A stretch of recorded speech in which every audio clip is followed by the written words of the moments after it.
Hard work. Hard work. Hard work. Hard work. Work. There you go. Forward. Hard work. Hard work. Hard work. Hard work. Hard work. Work. There you go. Forward. Hard work. Hard work. Hard work. Hard work. Hard work. Work. There you go. Forward. Hard work. Hard work. Hard work. Fall in. Hey, good morning, good morning, good morning. Y'all know what it is. It's your boy Trey, and you're rocking with your favorite vets on the Nets First Formation Morning Sports Talk. As we get to talking about sports as you know it, catching on other things here and there. Yesterday, of course, if you tuned in, we talked a little bit about the whole Ja Morant situation. Maybe a couple more things as things continue to transcend, and you take a different look at things, starting to hear people's comments. Yesterday, I think there was a key conversation I had if you watched Inside the NBA Crew, in which they had some things to talk about. So, of course, as we get more in, we will discuss and talk about that, get the perspectives. Plenty going on in sports last night. Of course, we had the NBA Eastern Conference Game 1. We had some Major League Baseball games. A couple of things. Those cheating Yankees, of course. What's good, TT? Good morning. Glad to have information this morning. Just one day past Wednesday, over hump day on the back end of the week, getting ready for that weekend. Gracious morning to you, sis. Major League Baseball, of course, like you said, tap in, had a couple of games last night. Those series, as you know, the series are played in baseball. The Dodgers gets the dub 7-3 over the Minnesota Twins. I think 2-1 in their current series. The Pirates goose egg the Detroit Tigers 8-0 last night. Colorado Rockies avenged their loss the other night from Cincinnati Reds, winning 11-6. The Arizona Diamondbacks are successful with the dub 5-3 over the Oakland Athletics, or Oakland A's for those who didn't know what the A's stand for. San Francisco Giants knock off the Philadelphia Phillies by the score of 7-4. Kansas City Royals take a 1-point advantage over the San Diego Padres by the score of 4-3. The Baltimore Orioles knock off the Angels 3-1. Nationals fall to the Miami Marlins by the score of 4-3. The Blue Jays, although it was not a shellacking as they was imposed upon, but they do get a goose egg of a win over the Yankees by the score of 3-0 in extra innings, completing the game in the 10th inning. Which it was a game. Actually, both pitchers was in their bag in this game. It started out a little shaky. Of course, you know the Yankees pitcher, one of their pitchers, assessed a 10-game suspension for having a foreign substance on his hands. Of course, one of the umpires checked their hands and said they were stickier than which they had ever themselves had felt. If you look at it, the hands had looked like it had a substance on them. As he put his hands on his pants, of course, it was the pants had had smudges and dark marks on it, which all is a no-go in baseball, given the advantage. The Mariners last night gets the dub. Will lose to the Boston Red Sox by the score of 12-3. I guess there's a whole lot of losing going on in Boston or for Boston. New York Mets 8-7 over the Tampa Bay Rays. The Brewers get shellacked, not so much, shut out by the St. Louis Cardinals, score of 3-0. Atlanta Braves win over the Texas Rangers 6-5. The Chicago Cubs fall to the Houston Astros by the score of 7-6. And last but not least, the Chicago White Sox knock off the Cleveland Guardians by the score of 7-2. Of course, tonight, if you're into hockey, NHL, season isn't over yet, but it's getting close as now they're in the East and Western Conference games.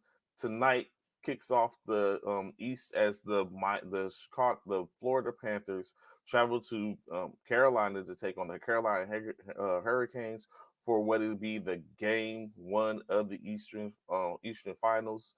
Of course, tomorrow night we'll get to see the Golden Knights of Vegas host the Dallas Stars in what will be the West Finals game series, game one, and basically go from there to see who will face off in the Stanley Cup Finals and be crowned this year's NHL Stanley Cup champions.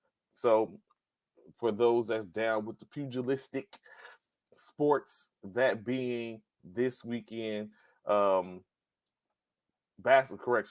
boxing, you get a chance to witness Devin Haney, Vasily Lomachenko in Vegas.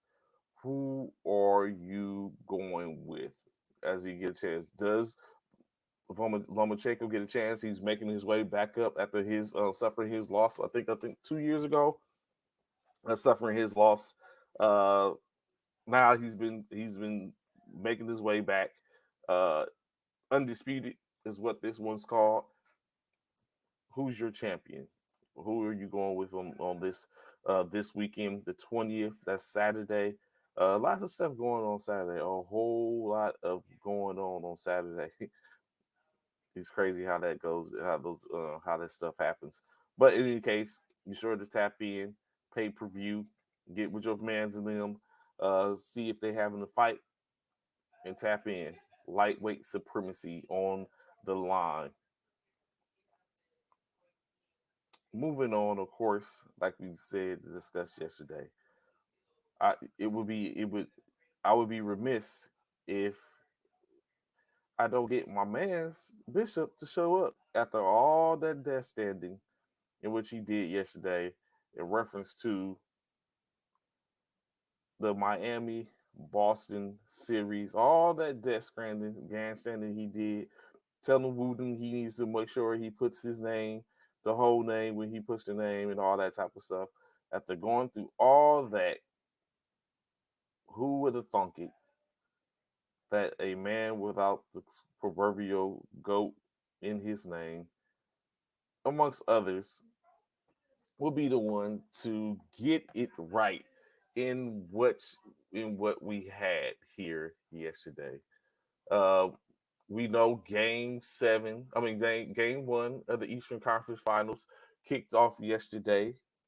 That pitted, if you've been on the rock, put it the Miami Heat, eighth seeded Miami Heat versus the second seeded Boston Celtics in Boston, in which looked like it was just going to be, everyone just put it off that it was going to be a romping, a thrashing, basically trying to act like Miami isn't a professional organization, just like the Boston Celtics, one of the top 16 teams in the NBA at that point.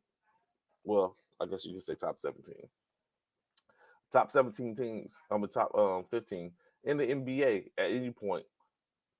But when it came down to it in state, the Miami Heat got the best of the Boston Celtics, finishing the game 123 to 116. The Boston Celtics, led by Jason Tatum's 30 points, 7 rebounds, 1 assist, 1 block. Jaylen Brown, 22 points, 9 rebounds, 5 assists. 19 points, 2 rebounds, 1 assist from Malcolm Brogdon, NBA Six Man of the Year. 14 points, 7 rebounds, 1 block. Robert Williams III. 7 points from Al Horford, 6 rebounds, 2 assists, 3 steals.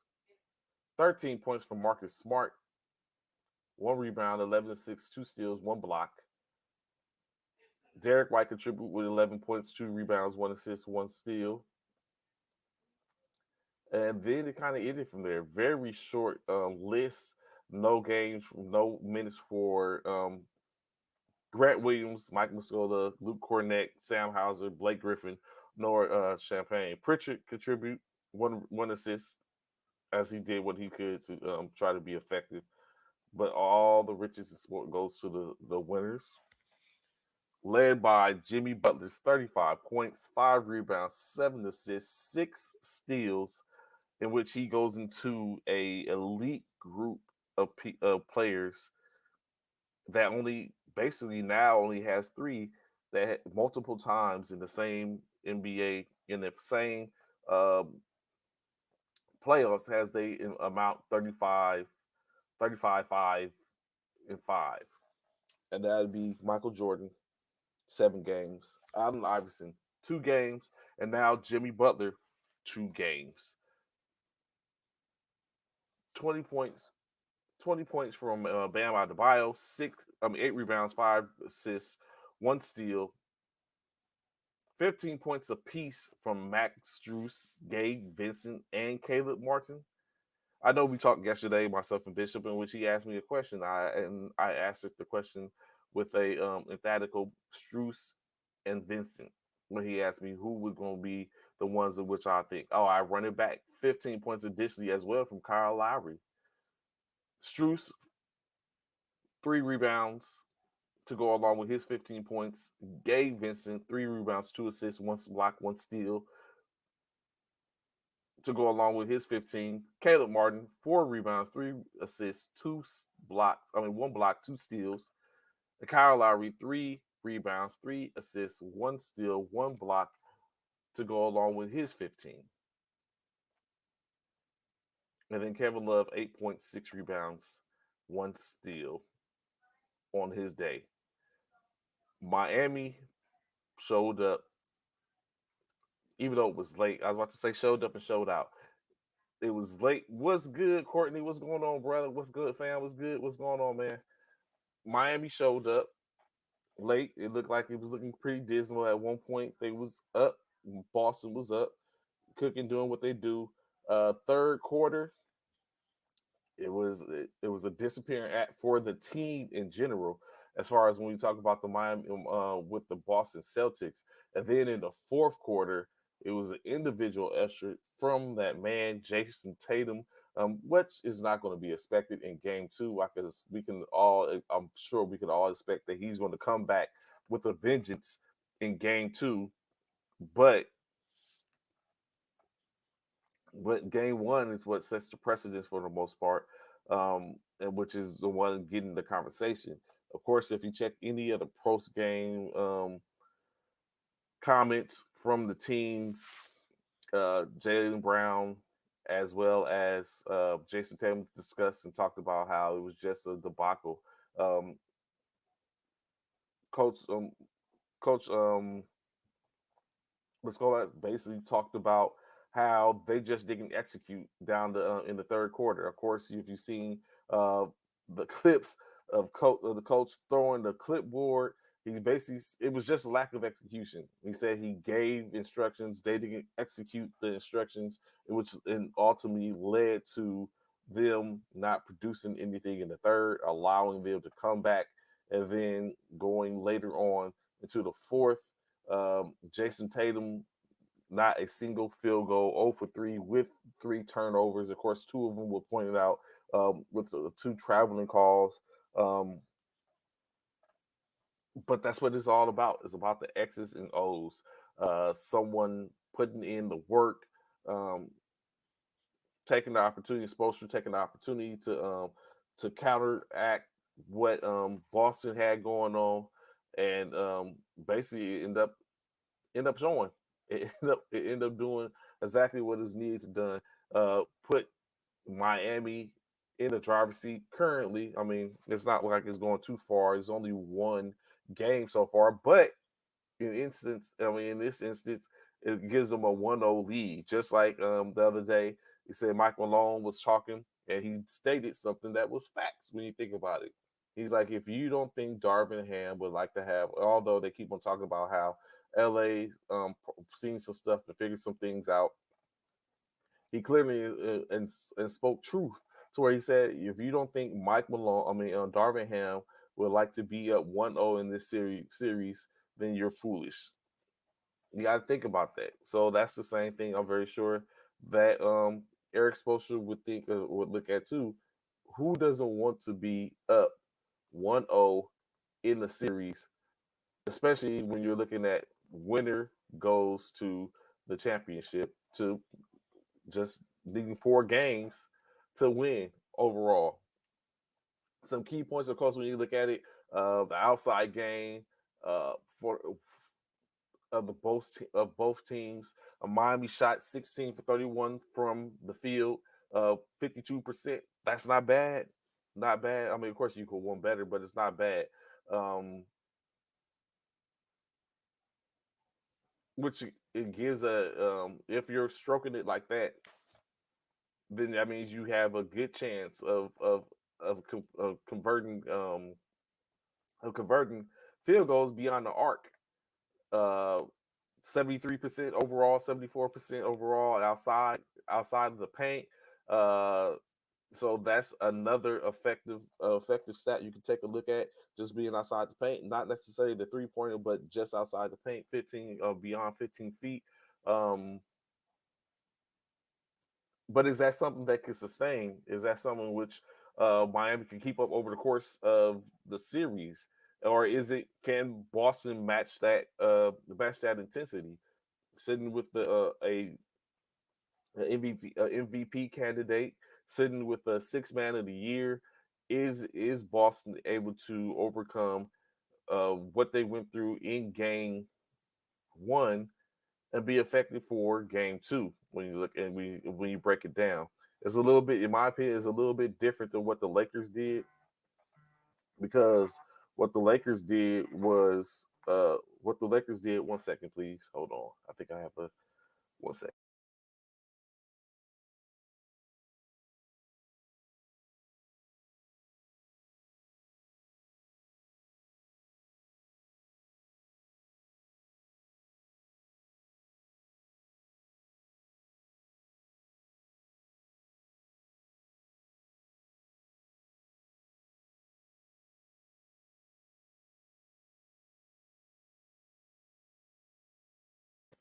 Sorry about that. So yeah, so now that's basically where you have.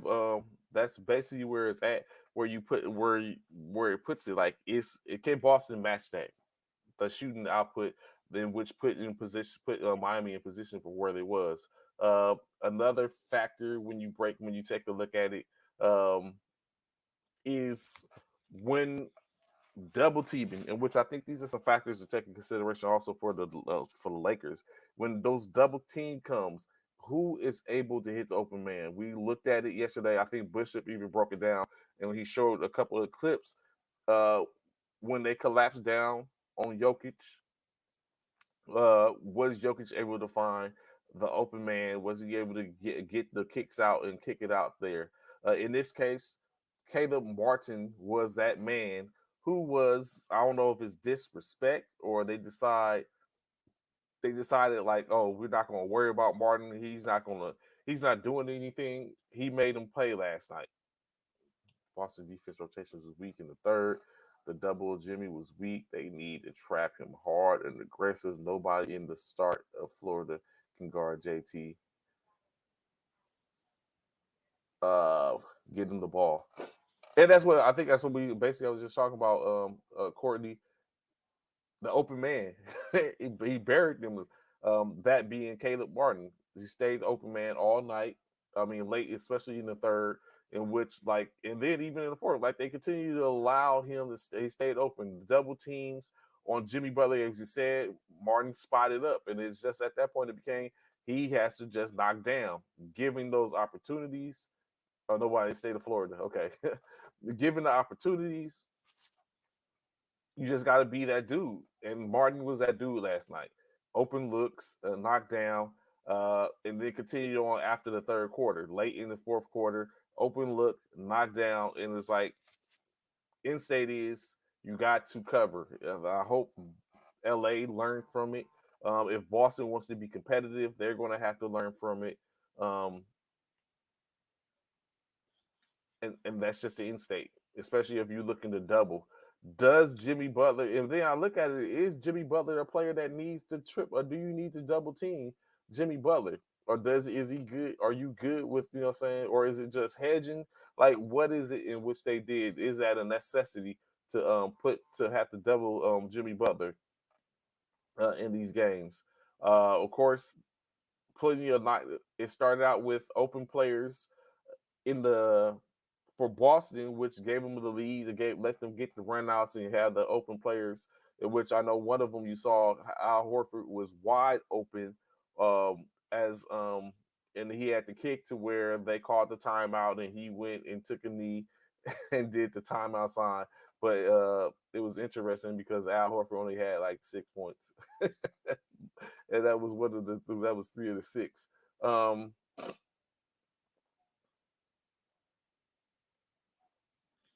It's going to take a lot for Boston. Well, I ain't gonna say a lot. I think we have before, for me personally, before I can sit up and say like, "Hey, this is what it's going to do for Boston," and to get back, or this is what it's going to take for Miami to roll. I think I got to see another game, but clearly and concisely, Miami is not rolling over for anybody. And that's from what Jimmy Butler says. They continue to play with that edge on their shoulder. They said, of course, being the AC, they understand that seen they're not seen as a top seed. They're getting the slack from the media. The media has given them a chance. We know all the whole rigmarole when it comes down, especially when you look at this eighth seed playing the second seed. But in this case, like I've stated from the get go, I've always thought it was going to be Miami. Well, not always thought, but I always thought LA was going to win the championship. But once we see Miami lock in, I thought Miami has that grit and grind type mentality. They got the perfect captain to lead that crew, and Jimmy Butler. Starting to see Bam Adebayo kind of come in. I was a little skeptical about Kyle Lowry because he seems to fade, or he wasn't playing too well during the regular season, in my opinion. But I mean, of course, now being the time to get them through the finals, he's tapping in. When you got 4 players that score 15 points apiece, and two others that score over 20, it's kind of hard to keep pace. So definitely, 1 second, hold on.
My fault. Sorry about that. So yeah, it's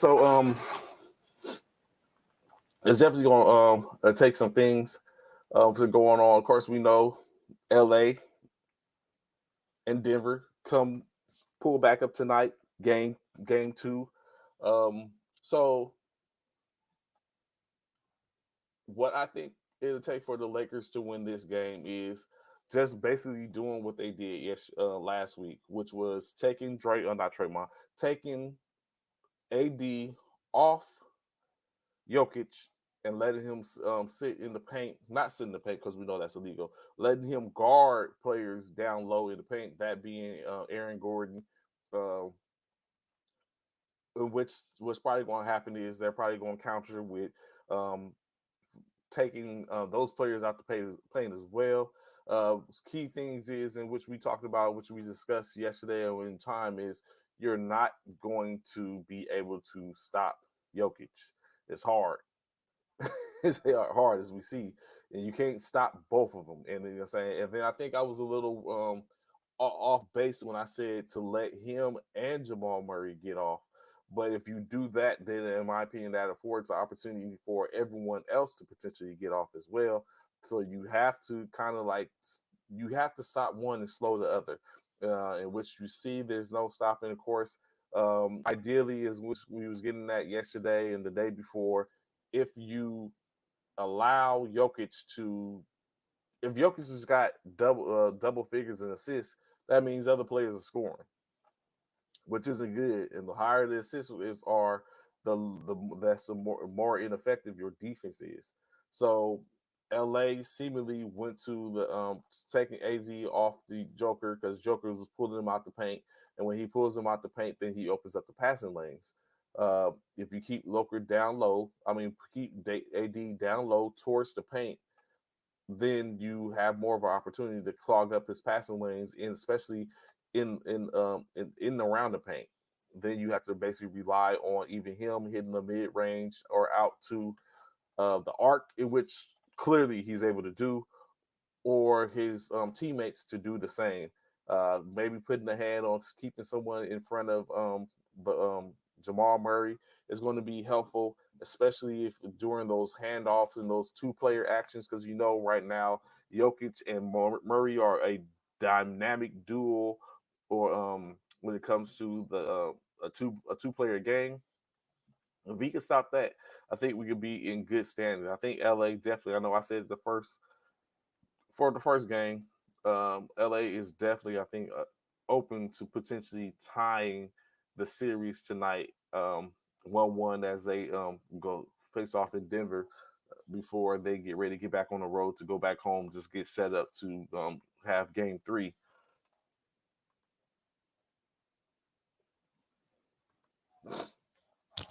Excuse me.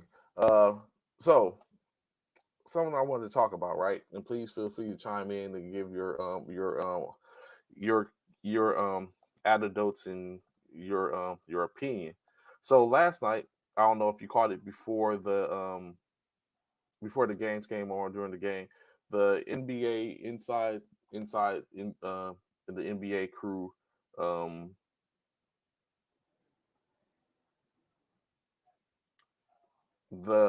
inside the NBA crew discussed and um talked about the whole John Morant case, right? And so while listening to that segment, it was some key things that was pointed out, right? In which I clearly agree with him, because in some cases, in which I seen a couple of things. I saw a clip from Stephen Jackson yesterday, in which he discussed a couple of things, in which I wouldn't necessarily say I agree with that, but I completely understand and get what he's saying though. So in the case of Stephen Jackson, before I get into the inside the NBA, in the case of Stephen Jackson talked about how his brother's son, who of course is Stephen Jackson's nephew, is a young man that kind of likes and would like to be like John Morant, in which he was saying, I guess in state, he was saying that his nephew wanted to be like John Morant. And so he's like, his brother asked if he can get John Morant to give his nephew a call to chop it up with him. John Morant obliged, and with that, Stephen Jackson went on to say that in state is he would love for his nephew to be like John Morant, but not with the current state of affairs in which going on, i.e., the guns and stuff like that, like he's glorified and all that type of stuff. He was like, that needs to be removed. Of course, he went on to say that he thinks that John Morant is going to deserve and is deserving of any punishment in which he gets for this, based off of this is not what right looks like. He's like, he shouldn't be doing that type of stuff. But now he did go on the state, Stephen Jackson, talking about, but let's be real and let's put in a perspective. These players, correction, the NBA quote and organizations, in this case the Memphis Grizzlies, have in a sense, let's say, glorified or gave a pedestal to the type of music in which they are trying to say perpetuated perpetuated these situations. You know, I think there's plenty of clips in which you can see Dylan Brooks in the Memphis Grizzlies coming out to certain lyrics to which way they may signify or show use fingers, like Lauren Hill said, uh, perpetrating guns with two fingers and things of this nature, and coming out to that and playing it in the stadium and things like that. So Steven Jackson was like, it was cool when he was doing it then, and it wasn't a problem. Y'all wasn't saying anything. So when you see Ja on videos and he's listening to music and that's his perpetration, but instead of using fingers, he's using actual pistols, then what's with the complaints now? So of course it's almost like being a in the realm of, let's say, sexual assault, sexual harassment, or sexual harassment for the most part. What we don't want to get in in bed with is the state of, because a person did this, this is what led to this being done. In state is the old moniker of, because me as a man or a woman wears provocative clothing does not give the person a right to feel or touch me any particular way, especially when it's unwanted, i.e. being unwanted. So that's the same thing we're saying. Because I play this music is not the reason to sit up and say that, oh, this is the reason why I am doing this, that, third. Just putting it in perspective.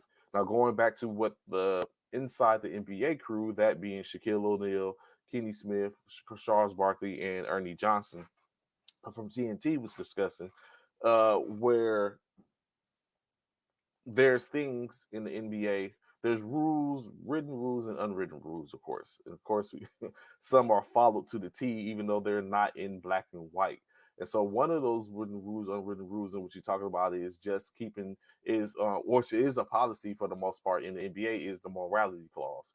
And so, anything that is not going to, those are the things in which they're saying basically that Ja Morant is going to be hit with. Although people continue to say it's not against the gun, it's not against the law to have a gun, but it might be some laws against them basically showing guns on Instagram and doing all that type of stuff, things of that nature. But there's a morality.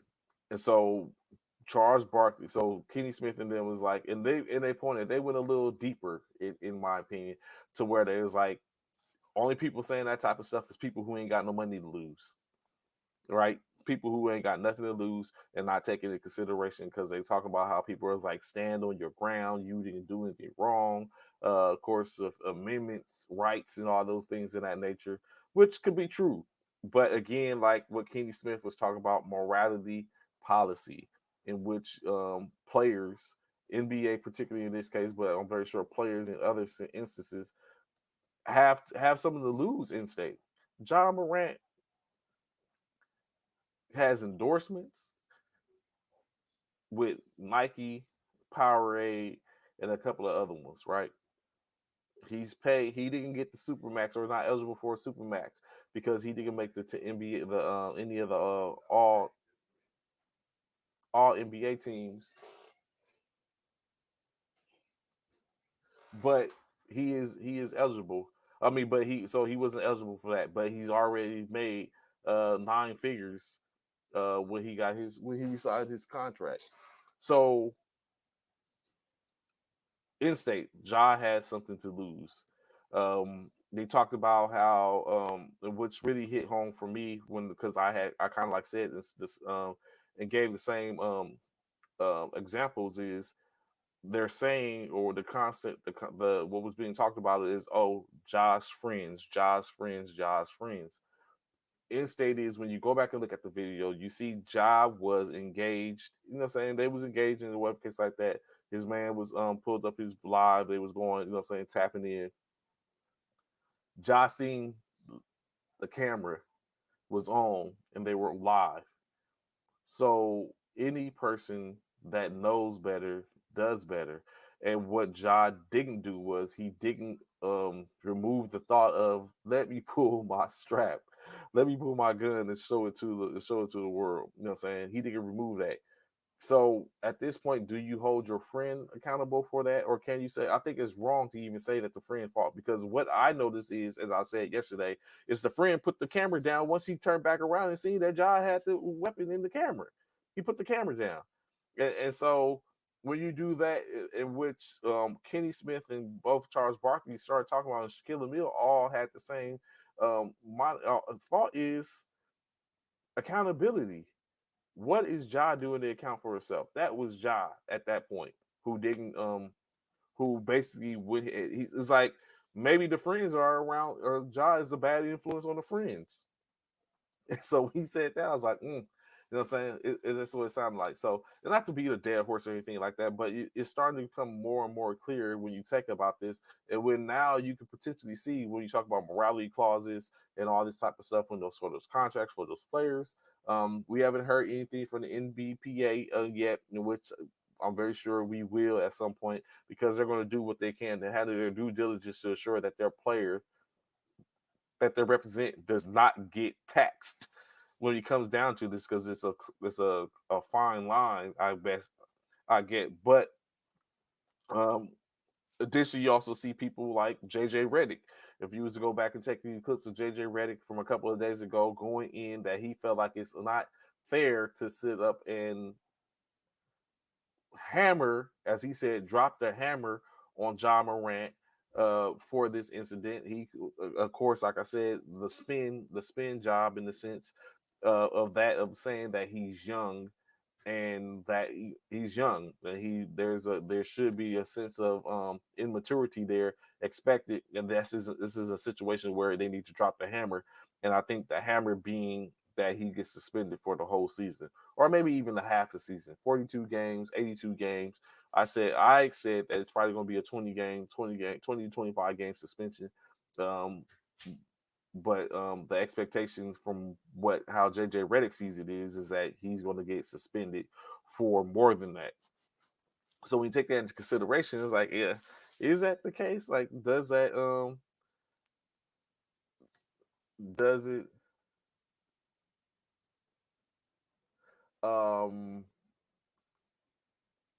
so Donovan, that so that's interesting you say that, Donovan, because when you said it, I start to read your comment, I start thinking of whatever case like that. So so many things in this comment, but people are, it could be easily influenced. Let's go there. Influence. Let's go there. Influence. So we talked yesterday, a couple of days ago, where we talked about and brung up what's good, Anthony. I see you a lot, bro. What's good, fam? Glad to have you back in formation with us this morning, man. So when you look at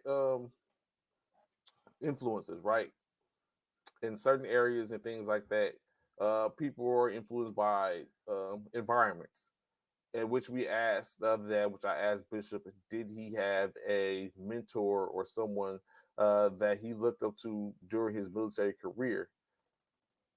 Okay, I got you, bro. That's nothing wrong with getting your money, man. So he, whereas only people, I asked if he had any influence in his during his military career that he looked at, and took in consideration. And sometimes it may not necessarily be a mentor. You just look at people and see that, okay, I see how they move. I don't want to move like that.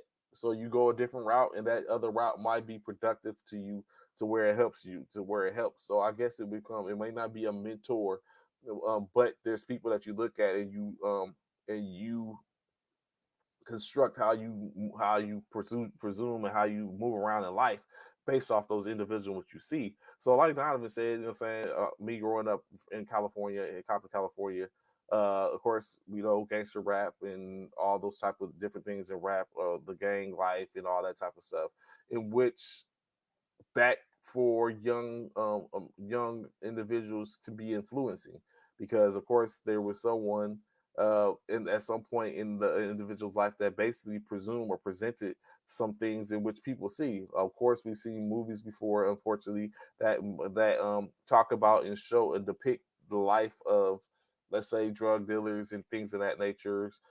Even movies that depict the life of mafioso type organizations to where it's influenced because the family members tend to come up in that type of lifestyle and they want to continue in that lifestyle. They want to be the heads of families, the heads of organizations, and things of that nature.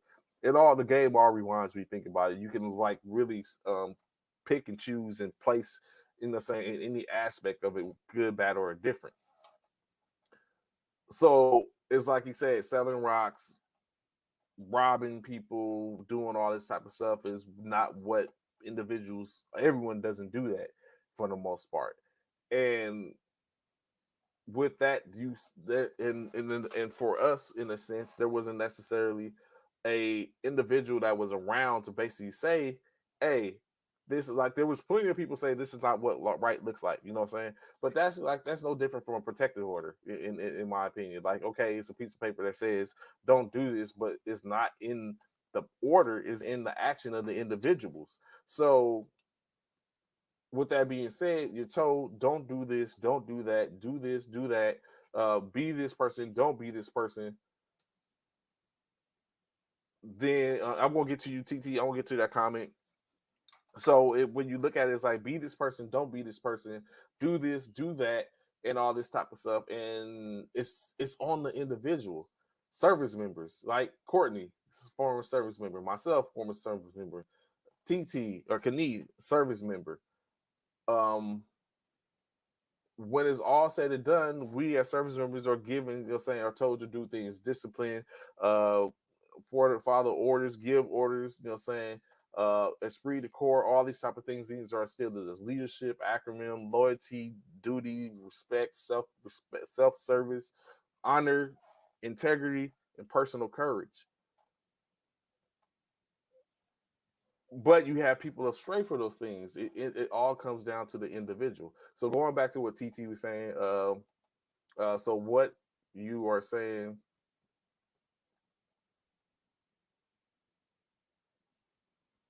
I was Anthony. That's exactly what we was just talking about. But now, like I said, just going to where you talk about it in general, which is going to come back. Like I said, it all correlates. So it was about Ja Morant initially, and then what Donovan brought up a point talking about the influence around you, or who does it, being that from California. And it's the things I came up like. I grew up in California in the 80s and 90s, to where a lot of this stuff was going on. Of course, we had the riots and all that type of stuff. You had it was a lot of things, the gangs and all that type of stuff. And which she's saying, basically saying that the influence, that's not what it came up. My mother, I didn't grow up around my mother, but you know what I'm saying, it was certain things in which she still instilled in me and kept, the perspective. Like I grew up around the homies out there drinking 40s and stuff like that, and saying and pulling, and liking, sparking up and lighting up like that. That wasn't me. I don't drink, I don't smoke. That just wasn't me. So I'm not. But I think that's something personal in the individual. Like I'm not a person that's moved by. I'm not easily influenced in state. For me personally, I'm not easily influenced, and I almost like it's like sometimes I don't even try to be influenced. Or it takes a lot to influence me, or even to sit up and move me or sway me in anything. For the most part, I kind of like stand on what I think of and believe of, and there's no one that's going to tell me any different. And if it comes to the point to where it becomes opposition, then I will stand alone in things. And so it doesn't. Sometimes it's good, bad, or it's just indifferent. So that's where we're going at. So going back to what TT was just saying, so what you really teaching him? What are you really teaching him by suspension? What about he is required as part of suspension to educate youth, kid adults also on gun safety, life, and perception? So for me, TT, a couple of things coming in with that. So one, of course, the suspension is the punishment, because likely he's going to be suspended. He's going to be suspended without pay. So think about it, Sergeant Major. Think about it when you 45, half a month suspension for 2 months equals quote unquote a whole paycheck for a month. In this case, he's probably gonna go without pay, basically. The suspension is gonna, so for those games, for them game checks he missed, for them games he misses, a check he misses, and now he's gonna be without that. So that's first and foremost. First thing is suspension, is a punishment. And sports, especially when you look at this as a game he loves, this is his livelihood, all that stuff gets taken away. So now when we go into the aspect of what about, and this is not just specifically in reference to Ja, even though that's the reason for the season, talking about it because it happened, but when you take into consideration in the whole totality in general, whether it's myself, TT, you know what I'm saying, the person down the street, in any case, for me, when you look at it as what is required of him as part of the suspension. So you point out educate kids, educate people, educate. Let's educate in general. Educate, being that he has a platform, right, on gun safety, life perception, all that type of stuff. Um, then that's another part. AD and there's an AP that endorsements. He might lose endorsements, so that is another one. So that's more problems hit his top in his pockets. Um, but back to Kanice's statement. For me, yeah, okay, yeah. Yeah, so I'm very sure it's possibly gonna be more to the suspension. But so I was about to say, TT, is when you look at it, do you at this point, I ain't gonna say in ever, but at this particular point, would you want an individual who seemingly does not show any remorse towards their actions to be the one to try to teach you, your cousin, your son, your daughter, your your friends or anything like that, to try to teach you, where they seemingly don't have any remorse, totally any seemingly, you know, saying speculatively, have any remorse for what it is that they're teaching. Like, if I am out, uh if I am out doing things and then I get caught doing that, and I try to come back and tell you how not to do this, do you want me to be the person that's teaching you? And I think that's some of the issue and the problem with. So of course, if you caught, if everyone's seen the quote unquote Morant's comment, it has been found supposedly that that comment is verbatim from, if you say I want to apologize for doing something wrong in the AI chat, in like chat a GPT, it's verbatim almost, or is verbatim. So it's like, is this, you know what I'm saying? So it's like, is it just a shortcut to where you didn't put, or you didn't care to find the words yourself to say that? So that brings it makes you think like, okay, so it's like, if you're standing in front of me and telling me say no, say no to drugs, then I shouldn't see you or hear about you after you sit up and tell me say no to drugs, do this. Now you pull off with your mans in them, and they are blazing, or you're blazing. You know what I'm saying? So it's like, I think you have to take in consideration, like, one thing I don't like check the blocks. For me personally, I can't stand check the blocks. I don't like the stuff where people sit up and say one thing and they go and do one thing. So GPT apology. Yes, correct. What's up, drunk? I ain't seen you, fam. What's good, bro? So, you know what I'm saying, that type of stuff takes in, it starts, you know what I'm saying, it starts to deal with the morality, and, you know what I'm saying, not saying, is it not, and I'm not saying that is wrong, but it comes with perspective, in my opinion. And when I was a EO in the military, I did a class, or I started to really push the fact of perceptions. Perceptions are people's reality, as we all know. And with those perceptions, you know what I'm saying, you're going to do what you think is in your box. You perceive things, and maybe Job perceives that what he did is not wrong, which he is fine, and saying he's able to. That's his right. But in the world, in the NBA, and this is why we come into those aspects of, like, environments is what was really pushes it. So in his environment, his own, like Drunker said, his livelihood and everything like that, uh that may be right, but in the livelihood or in the environment, if we was to break it down to say we was looking at different factions in the world of the NBA, that doesn't fit the bill. That's not what right look like. The perception isn't the same. So, you know what I'm saying, we can go on far and different, like, you know what I'm saying, organizations and stuff like that. What we may do in Psi Rho 5 military fraternity may not be the same in which someone does in Mu Beta Phi military fraternity. or Cyro Kai military sorority. You know what I'm saying? It may be the same thing, but be viewed differently because, you know what I'm saying, people have different thoughts and aspects of that. So, but in state is, I don't think I wouldn't want to have him doing that unless I understood that he was completely and truly remorseful and is really buying into the fact of, okay, this is what I did. So the other stuff would just be just checking the block. But true, you're correct, TT. He needs. You would think it would need to be more something more than the suspension. If a PR person is going to do that, the organization is going to do that. It's going to probably, it's definitely, especially when you take in consideration he lives in Memphis and the population and what is like living in Memphis in and around, you know, saying certain areas. You would think that a person of his stature would be beneficial to speak and talk to people, but kids are getting very disrespectful these days, and some of them are going to read you. And so if he comes up with that and trying to come and tell you, some kids might look at him like, bruh, you cap, that's cap, you know what I'm saying, and go from there. So those is the things you come. So it's starting to get a little bit harder in my opinion. Anthony says it depends on some people on drugs, turn around themselves and teach others, but never smoke in life.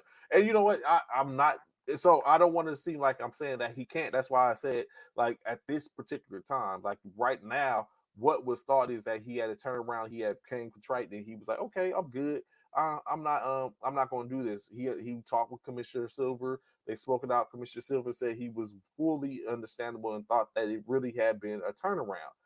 And now when you look at it, here we are 2 months later, and it's like, this is what's going on. So it's not, so I'm just saying that I don't know if he's currently ready to be taken seriously to where he can say that, okay, he's teaching and showing me this is what it is. He got paid to be the face of the franchise just as much as he do, but to be on the court. True, and this is the product in which they're looking at. So it really comes down to all that, in my opinion, where you just have to be cognizant of what's going on, and you got to know certain things, and like truly, like people say, like you said, JJ Redick was very, very adamant about why are we doing this to this young man. It's not like it was a crime and all this other type of stuff. And then, of course, you had last night with Kenny, Chuck, and Shaq that they be like, yo, it's different. It's just that's what you got to think about. It's different, bro. You, like Duncan said, you get paid X amount of dollars. You're the face of one of the many faces of the NBA.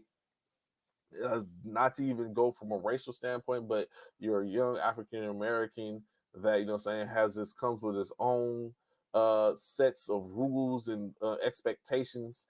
And so you don't need to be out there presenting yourself in a certain type of way.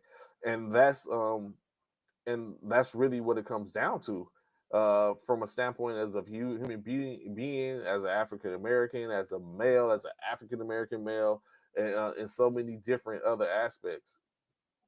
He said JJ is stupid. He's flashing on IG not once but twice, and he thinks it's a game. So it's really it's now, and like what was it saying a couple of years ago? It's above me now. It's above Ja now. It's above the Memphis organization to an aspect. It's now when we start saying like Anthony said, when we start seeing them endorsement deals start pulling, um,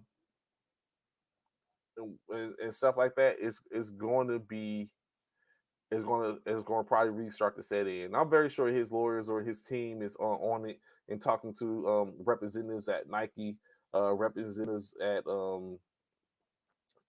in Nike, and representatives at Powerade, representatives all across any endorsement which you got. I'm very sure they tapped in, and we're going to see how it ends up, because again, it's a domino effect. And so if they decide to stand by Ja, now they're in the public eye for people who support them. That is like, hey, this is what you stand for. I don't want to be a part of it. And then now they start to see hits and stuff like that. Hence the reason why Adidas dropped Kanye when he was going through his stuff.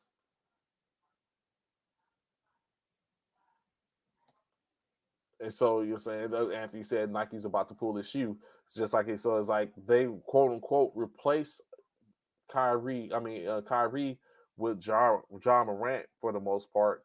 And here it is, possibly Josh Shoe is about to be pulled, or it is being pulled for the time being while they sort out what they're going to do. Doesn't necessarily mean that they're going to drop him, but they hold off and be like, okay, we don't want to sit up and get anything endorsed. So, and then in that case, that brings it into is like, what are we doing here at our organization? They start to take a more comprehensive look at who they decide to put their brand, to connect their brand to. It's crazy, man. It really is. I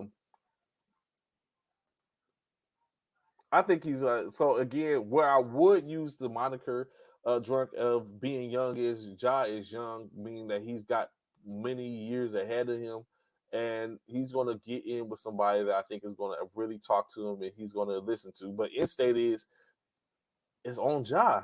It's for Ja to listen. That is a personal decision in which he has to do, and that's just what it comes down to. Ja has to basically take the ownership for it, be accountable in retrospect, and go forth and do it. He's going to have to take the bumps that he's going to get from endorsements. The league right now he's suspended. The team has suspended him. The league is going to do their due diligence, and they're going to come by with what they're going to do, and then the companies in which he's connected to, as far as the endorsements, is going to do what they're going to do, and then he's going to be able to go from there. It was funny. It was a term that I think it was Shaq. It was even Shaq McKinney said last night. I think it was Shaq that said he's like his grandfather telling like some people have to go all the way down to get it. He's like, you can't go halfway down, you got to go all the way down. Which translating, you can't, saying the first was a light tap, saying it was a warning shot. The first situation, which is just a warning shot, like, okay, 8-game suspension, that's what it is. But now, evidently, that wasn't, he didn't learn the lesson from that. So now he's going to probably really be, even though it was not seen hugely or anything as a problem, but we're talking about it now.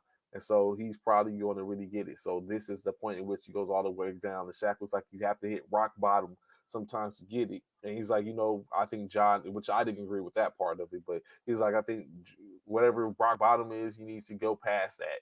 In which I don't think you need any of that for the most part. He just needs, at this point, he needs help. He needs people that's going to be in his corner. I'm not saying that people have to sugarcoat, but he needs people that's going to sit up and need to be in his corner to give him some guidance and help him, or just give perspectives and allow him to seek the guidance and basically start to help himself first and foremost. Putting blames on Pops for always portraying with him, partying with him, and supporting the outside activity. So I won't put the blame on Jay on his Pops, because in state is, even though they continue to say Ja is young, Ja is grown as well. He's considered an adult. 23 at the age of 18, he was considered a grown. He's 5 years past that point, 2 years past the point in which he can select on drink and smoke cigarettes and do things and basically consent to things. I don't think you can sit up and put that on his dad anymore. And again, influences that comes into play, back in this influences and perceptions. And because his dad parties with him, we don't necessarily know what the friends, his dad, or any one of them is saying to him in any aspect during this party, in which he's probably like, man, in which the same thing we're saying, I'm grown. He could be saying that same thing. I'm grown. And that's where it goes. That's where I think it's at for the most part. So I wouldn't say his dad, T. I don't think T is should have any blame on this, because as parents, you raise your kid, and at some point, you stop from being the person that raises to a person that advises. And we can't say that we do know what it is that T is advising Ja on, but it's that we just know, what we do know is Ja is making decisions, and these decisions is all on him in state. Now, if he's influenced by people around him when he makes these decisions, that starts to be another conversation. Uh, Anthony says that half the season fine is with you. I really think he doesn't need a half. It's just a quarter. A quarter of the season will be is different from young and broke to young and rich. That part, true. That is so true. Uh, that is a true statement. But again, like, how many of us on this right now is rich, or how many have went from uh quote unquote close to poverty to a better life. You know what I'm saying? Like, everyone, it's levels to it. And you say, like, none of us are 9-figure individuals, uh, but it's levels to it. And you get to an aspect to where you making pretty good money, and you know what I'm saying, you probably don't do certain things. Like, I haven't seen Drunk, Kneef, AP, none of y'all toting guns on camera, or, you know what I'm saying, walking around butt ass naked, you know what I'm saying, and slanging yourself around, you know what I'm saying, helicopters with um breasts and penises and stuff like that. Like, we're not doing those type of things in state, is what I'm saying. And if you are doing something, you're doing stuff to where it's not out to where the public can know about it. Someone may know about it, but the public doesn't know about it. So, you know what I'm saying, for me, when you look at that type of stuff, you know what I'm saying, people do things. Let's not get it twisted. It's just when it's come to light is it it's still private to us, even though you're doing it, and you're not doing it out in public, and you're not doing it around people that are putting you out there. So those things, in my opinion, are key. If Ja gets half a season, do you bring Dylan Brooks back, or is he still out the door? I think Brooks is still out the door. Drunk. I think Brooks is still out the door. Of course, you know what I'm saying, I think there's still a compensation given, I believe, to the league, still, or not to the league, to the Memphis Grizzlies, if Ja got to sit out at any X amount of time. So they can look at bringing someone in so it doesn't hurt the brand. So, because it's still a business, it's just they got to handle business, but it's still a business. So, and I don't think they want to hinder or hurt anything, but they need to send a message. And I'm so interested in seeing what the aspect or what the conversation is going to be from the NBA PA in correlation with this. That's my jam. Okay, all right. Don't want to raise up. It's Anthony. So yeah, so it's. I think I'm looking to see what the response is from the the National Basketball Players Association, in reference to this whole situation. So how do they even go forth with this? Because it's going to set a precedence to them, to future players, as well as to what the partnership is with the NBA and the Players Union.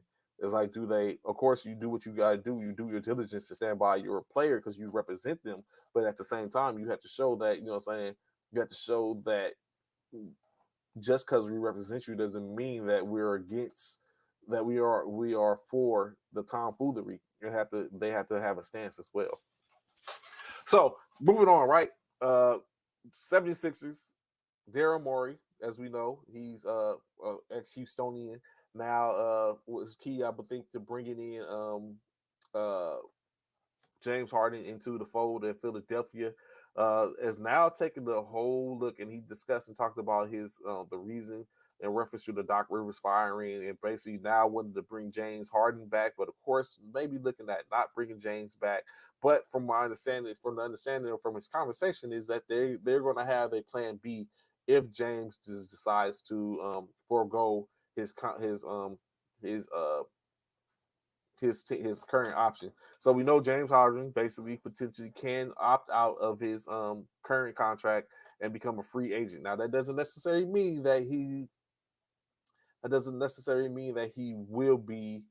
won't be a 76er. However, it probably means that he will be looking to get paid more long term. So he could have opted in to do this year. I mean, the upcoming year, which paid him just under $36 million, and from there he could have continued to play and then signed that extension. but of course, he's not going to go that route. He's going to probably look to become a free agent, allows him opportunity to get more money in state. But the expectation is that he's probably going to leave 76ers overall and end up going somewhere else. Where currently, I know some people, which they talk about connections to, is him going back to Houston, him going to it was 76ers, of course, the Rockets, or him going back to the Houston Rockets, or going to Phoenix, or just wondering where would he go in general. So if I was a teammate of Embiid, bad blood is deep. This dude threw everybody under the bus. So he did. He threw everyone under the bus. But was his comment off base? Is what I think I would look at as a teammate. Like you have your initial emotional reaction, like this dude just threw us under a bus, or this dude just said we're not adequate enough. But then the next emotion should be: is any of this? Does any of it have legs? And if it got legs, then it's going to walk. And then you got to take that as for what it's worth. So players like Tobias Harris, Tyrese Maxey, PJ Tucker, Daniel House, like all that had to take that in consideration. Was he talking about me? Yes, he was talking about me. I bet he is still put this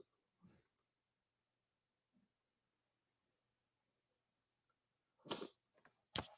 Excuse me. So yeah, that's true, Donovan. So but yeah, so that's why I think if Embiid said those comments, he said me and James, but we need help. We know who he said we need help. Then he's talking about the other 15 players that's on the rosters or have been through there. Now it puts it in a perspective of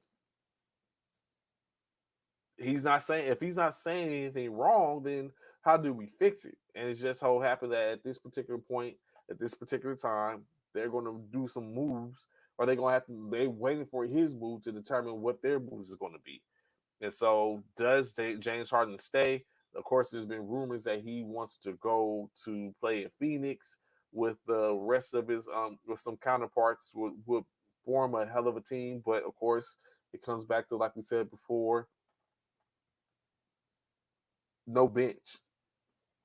If you put a team for the most part with Chris Paul, James Harden, Devin Booker, Aiden, and Durant, that's a starting five. Who are you on your bench? Like, who can you pay to be effective that's on your bench?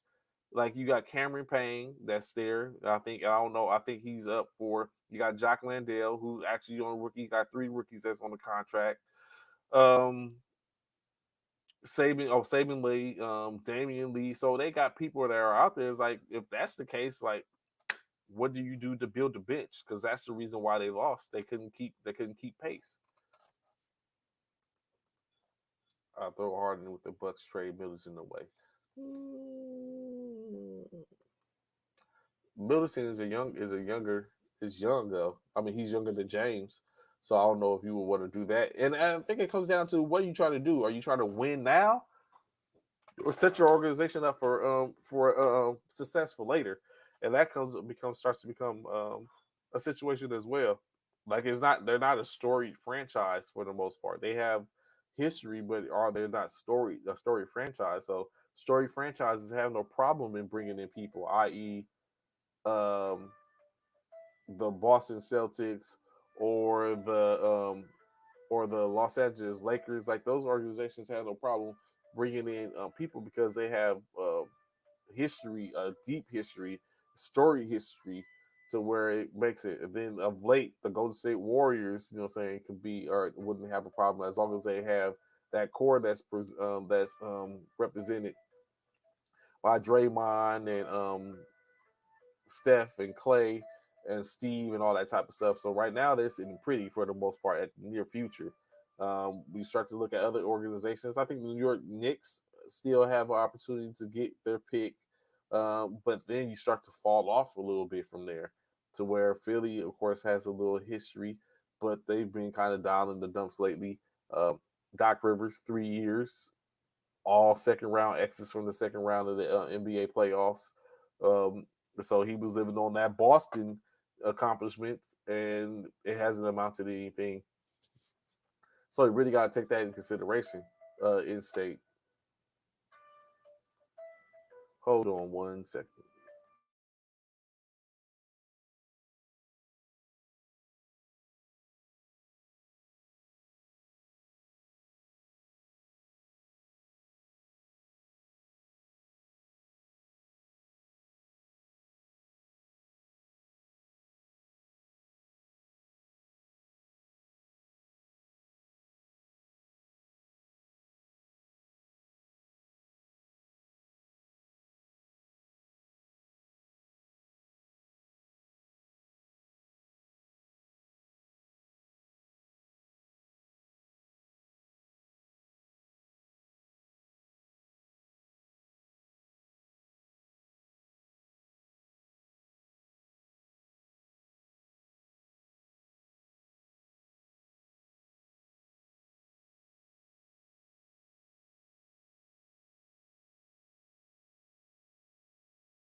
My fault. Excuse me. So yeah, basically that's what it comes down to. So we'll see. You know, what I'm saying it's that season's about to be back upon us once more. To where, and then you got to take into consideration the draft is about to is going to be happening soon, as we know who is the top, what the draft orders are for to a degree. People are going to be trading. I know yesterday it came out stating that potentially Portland Trailblazers would be open possibly to moving their draft pick to bring in a star to pair with um, Damian Lillard. So I mean, if you got that, they're the third. They got the third selection. Who's trying to make moves to get the third selection at this point to move some people? Do I was about to say would LA, but I'm very sure they're not going to do that. But now you got that's Darius Miles, Scoot Henderson, Victor Wembanyama. Although the Spurs are expected most likely to pick up a Wembanyama, but it's like if that's the case, will someone do that? Who's pulling that trigger to move up or trading away a good asset to a current asset to? And then you got to think who's going to give up their future like that in the case. Like would I give up LeBron James at this point and send them to Portland to get a young draft piece? Like who is gonna what is the organization willing to give up in order to get that third round? That third overall selection. So uh moving into and it keeps on coming with the NFL, right? So I know something we didn't talk about before is now the what we see is the NFL is moved to a model that where they're sharing the wealth, right? So currently, markets in which distribution for NFL product or broadcasting has shifted from just the regular CBS, ABC, and uh, over the course of the years to ESPN on cable to the NFL Network, another cable organization. But now, what we're looking at is now you have, of course, the major broadcastings. You have, of course, Prime holds the rights to Thursday Night Football, which once belonged to the NFL. Um, as well as now the inaugural this year's will be the first time they have a Friday night football game after Thanksgiving, as everyone knows it as Black Friday. Additionally, now also they are adding another game to be played on Peacock, the streaming service. Already, if you haven't figured it out or know yet, I'm very sure if you are someone that purchased the package for the NFL Red Zone, that is now a subsidiary of YouTube. So YouTube is in the game. Uh, um, Prime is in the game. Peacock is in the game. We already have ESPN, ABC, NBC, CBS, and Fox that are that pushes the stuff. ESPN. So the NFL is spreading it out amongst everybody. Then of course with the other things, different shows and stuff like that, fantasy shows, the NFL Live set. Of course, they go for 3 or 4 hours, 2 to 3 hours with their pre-shows and stuff for Fox and NFL. So it's the business, man. The business is as as Brown would say, business is booming. You just gotta take a look at it. But so the reason I'm saying that is now, if you want to catch Red Zone or the Sunday Ticket, now you got to go through YouTube to get that. So I think I can't remember what the period was if you were already a subscriber to the Red Zone. There is a period in which you have to where you can get it for the low. After that time frame, then you start getting charged a certain price when you do that. So it puts it in perspective. So if you are someone that utilizes the Sunday Ticket and you didn't know, now you know, and now you gotta go out there and get that taken care of. Additionally, as we said it before, that time is coming now. As the commissioners for the fantasy for our first formation fantasy football league, get it in if you want to be a part of it. Let me know because I basically want to know what platform I'm running this year. If it's going to be Yahoo, NFL, do I need to go to Sleeper? Depending upon how many people we get, I just got to know. Need to know what it is or how we gonna go. First come, first serve, of course. If I go to a certain platform and it's only certain because we want to keep it as competitive as we can and we don't want to water it down.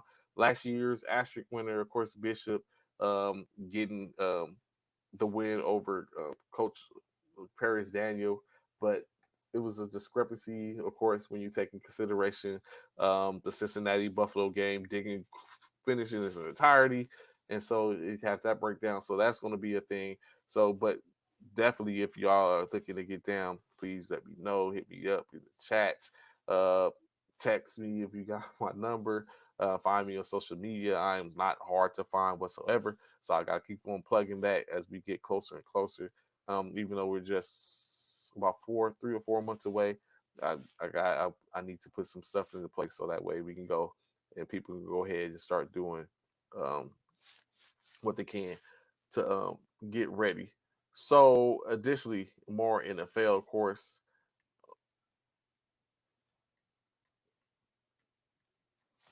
Excuse me. Oh, you know what? Actually, going back to the NBA, WNBA to be exact. Of course, if you haven't been checking it out, another thing that has came out supposedly, as we know, Dearica Hamby was on last year on the Las Vegas Aces basketball team, coached by Coach Becky Hammon, in which there were a situation came about. Right, let's say that Dearica Hamby gave birth to a baby boy, legend his name. But in the aspect or the context of her letting it be known that she was pregnant at the time, after her being found to be pregnant, she is stating or she's alleging that the organization moved her. That organization would be the Las Vegas Aces. They moved her and traded her to the Los Angeles Sparks. So now it has came out to where it said that that there was basically it was a hostile environment in the Las Vegas Aces front office, to where the Las Vegas Aces have lost their 2025 first round draft pick, and Coach Becky Hammonds was assessed a 2-game suspension, being the first 2 games of the season now, for remarks that were said to her. So, of course, an investigation was put together, and that's what the investigation basically came back and seeing that there were some founded evidences that basically gave him the opportunity or the right to say, we're going to revoke your 2025 draft pick, and Coach Hammonds is on a 2-game suspension. Of course, Coach Hammonds came and she discussed and said that it was that there was never any issues or problems with her and De'Erica, and when she didn't know where to get it from. She's like, but it's just saying, of course, she's like everything fell apart when she was told that she was being traded. And I guess from what's the conversation in which she's had or how she's depicted it, that in state is that she um that everything hit the fan or it all fell apart once they said she was being traded. And it was like coincidental. It seems like she's saying it's coincidental that they're saying that she was being removed or traded at the same time after she had revealed that she was pregnant. But they said Coach Hammond said some things. Coach Hammond said that's not her character. A lot of stuff goes into, but in state they're appealing. They are appealing. Well, Coach Hammond is appealing her suspension. Um, so more, I guess, I believe more to follow in that aspect. So I don't know if y'all can hear the noise in my background, but it is pretty loud. So getting some things done for maintenance purposes. So what I do is I go ahead and drop off today. Of course, I might not be on tomorrow. We might not be on tomorrow. Got to do the Army 10 miler. So I'm not sure if I will be back in time. But if any case, if not, y'all know where to catch us Monday, to where we discuss what has happened over, of course, Friday up to the week in relations to the NHL, the boxing that's going on Saturday, in the games in which we missed, which should by then should be game 3, uh, should be had already been played. So I greatly appreciate y'all tapping in with me this morning. Look forward to hollering at y'all later on. Be sure, like I said, what's going down a couple single digits when it comes down to the Military Basketball Association and their tournament going on in Wichita, Kansas this coming this at the end this Memorial Day weekend to crown a NBA champion. I might need to reach out to some of those coaches that are going to be playing and see and get their temperature to see how they're looking at how they're feeling about being in bright lights and having an opportunity to play in front of the nation if they are the champion team. And also to see these individuals and inductees from the NBA Hall of Fame, as well as to see some of the high flyers and dead-eye shooters in college, in high school, in or around the Wichita, Kansas area.